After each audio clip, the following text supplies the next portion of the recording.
G'day folks, Fred in the Shed here, and today I'm going to reveal something astonishing. In the 1860s,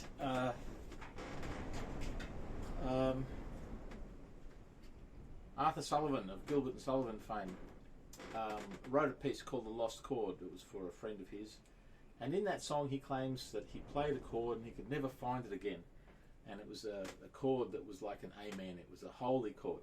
And in that chord was, and when you work out how many chords that could be in the normal Western musical scale, it works out to, if you include inversions and you assume that he had an organ with about 350 notes on it, because some of those organs had that many notes, and that you assume that he could make 10 note chords, 12 note chords, because he's got 10 fingers and he's got 2 feet, and you can play pedals. So you can make 12 note chords. And when you work out what that is, including all the inversions, it's an astonishing number of chords that he might have played. But what most people who are trying to work out what the lost chord was don't realise is that he was a banjo player.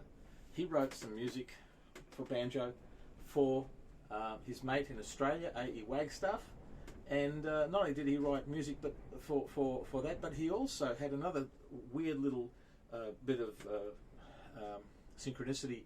Our own Dame Nellie Melba, our famous operatic singer, who was also known to play the banjo in those days. In 1865, she went to London, I think, or England, and somewhere in England, and she actually rehearsed for Arthur Sullivan. And he said that he basically turned it down. He said, "Come back in a couple of years when you've had a bit of practice and you can sing a light part in the Mikado." So she got a bit discouraged by that, but eventually she was found, and I don't know what happened after that. Maybe they're friends, maybe they're enemies. Anyway, so we got this stuff happening. We got Wagstaff, we got Dame Nellie Melba, we've got Arthur Sullivan writing a piece for his mate, and claiming that he found the chord that invokes God and humanity and universality, and that sort of got me thinking about what it could possibly be.